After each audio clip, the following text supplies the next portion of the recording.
ji, Pushpala Madam ji, my respected colleagues, dear students, a very good morning to all of you. Well, every day we are thinking about Dr. APJ Abdul Kalam.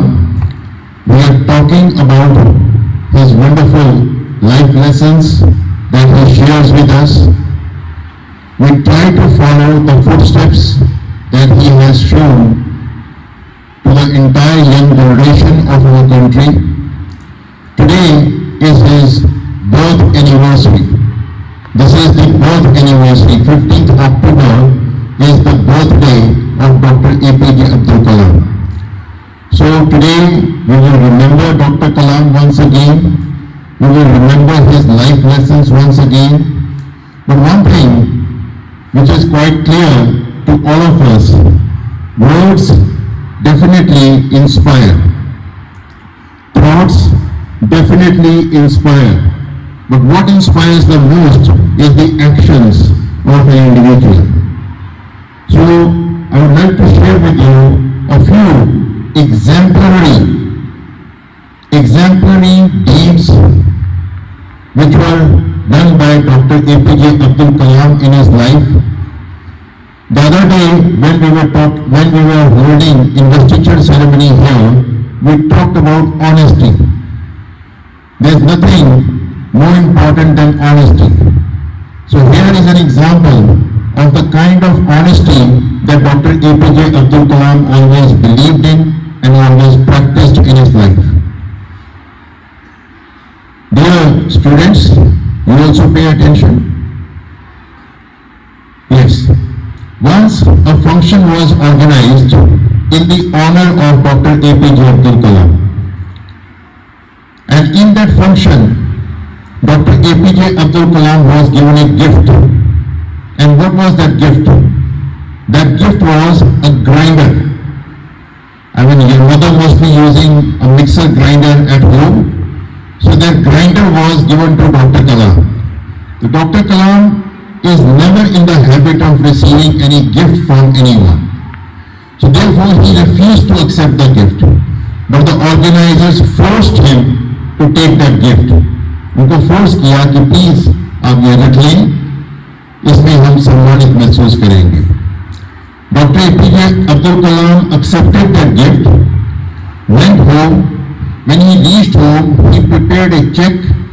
In that check, he had mentioned the amount, which was the price mentioned on the box of that grinder. It was given to his assistant with this direction: this should be sent to the organizers of that function. So no gift was taken. The amount which had been spent, that much amount's check was sent to the organizers. This is one example. Second example, it is really very inspiring example. When Dr. APJ Abdul Kalam became the president of our country and he was administered oath by the Chief Justice of India, जिस दिन उनका oath taking ceremony था, तो इनके बहुत अजीज इनके गांव से बहुत रिश्तेदार, बहुत वेल विशर्स उनको ग्रीट करने के लिए राष्ट्रपति भवन पहुंचे, जहां पर इनको कसम दिलवाई जानी थी. लगभग 50 के करीब लोग वहां पर पहुंचे. अब वो लोग वहां पर, जहां पर प्रेसिडेंशियल हाउस है, वहां पर ठहरे. उनको कमरे दिए गए ठहरने के लिए. फिर उनको दिल्ली घुमाने के लिए बसेस का प्रबंध किया गया. उसमें 9,52,000 रुपया खर्च आया. कितना अमाउंट खर्च आया? 9,52,000. 9,52,000 जो खर्चा आया, वो सारे के सारे खर्चे का check doctor APJ Abdul Kalam ने काट कर वहां पर जमा करवाया. एक भी पैसा कमी का यूज नहीं किया. 9,52,000 रुपया इतना अमाउंट उन्होंने खुद जमा करवाया और कोई किसी हमारे देश के खजाने के ऊपर किसी तरह का बोझ नहीं आने दिया. क्या ये तालियों वाली बात है कि नहीं है? दिस इज डॉक्टर कलाम.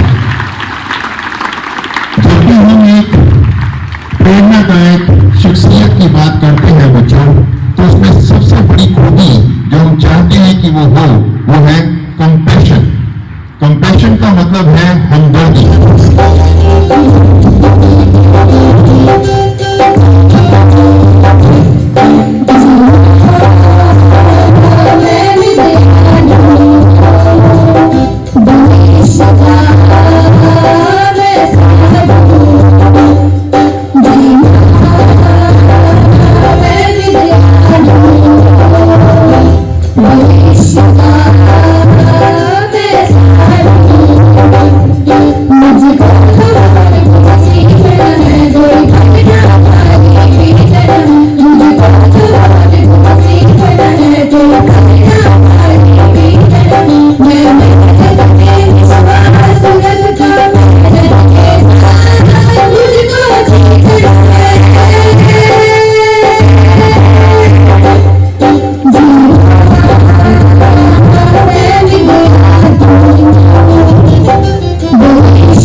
ऐसे शख्स की जिनको न सिर्फ मिसाइल मैन के नाम से जाना जाता है, बल्कि वो भारत रत्न की उपाधि से भी सुशोभित हुए और अपने देश के राष्ट्रपति पद को भी उन्होंने अपने गौरव से गौरवान्वित किया।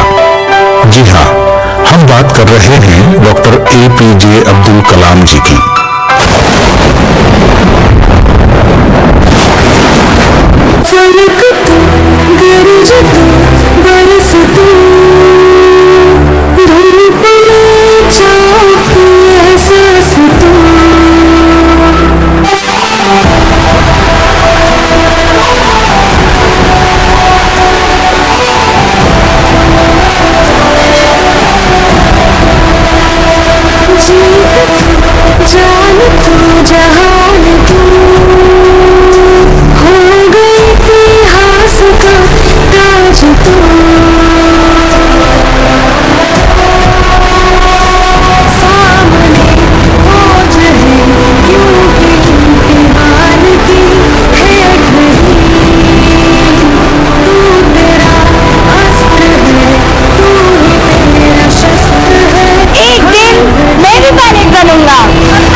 एयरफोर्स में जाकर पायलट बने, मगर ये हो न सका क्योंकि भर्ती 8 लोगों की होनी थी और उनकी 9वीं रैंक थी।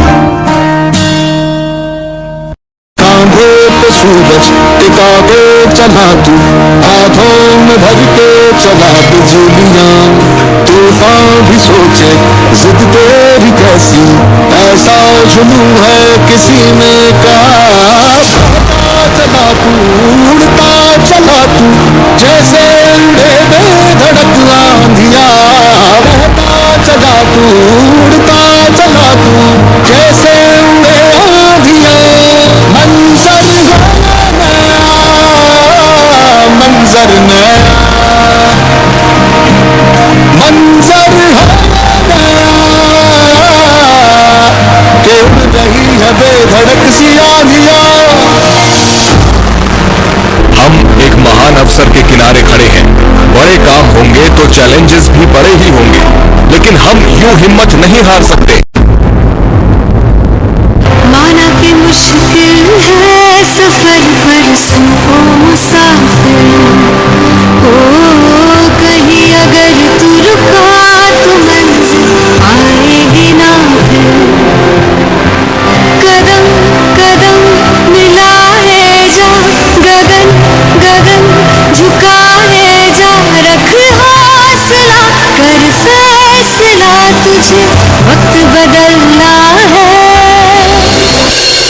मैं वादा करता हूं कि कल अग्नि की लॉन्चिंग सक्सेसफुल होगी और हम सब मिलकर इसका जश्न मनाएंगे। मेरे इस एक वादे में टीम में जान होगी और 22 मई 1989 का वो दिन इतिहास बन गया।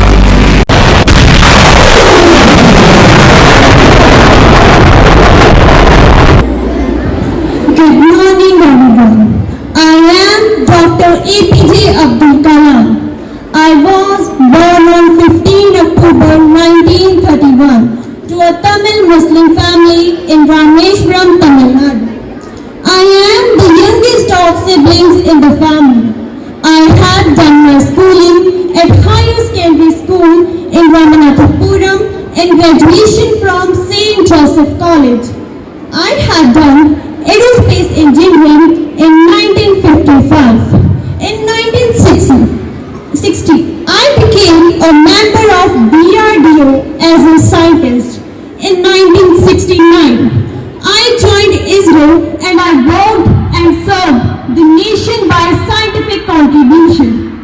In 2002, I was elected as President of ISRO. My dear students, with zeal, dedication, we can do a lot in our life. Now, I want you to repeat the words after me. I realize that small aims are a crime. I will work and succeed with integrity.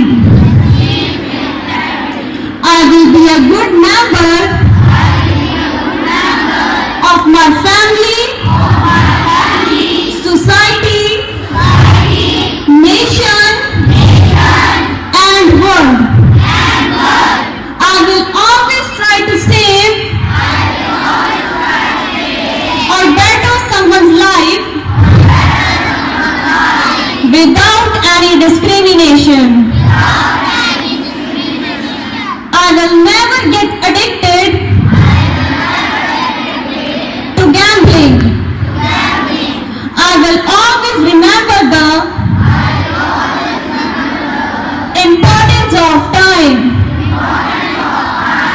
I will be honest and endeavor to make a corruption-free society. I will work for, be a friend of, mentally and physically challenged, and will work hard to make them feel normal. I will proudly celebrate the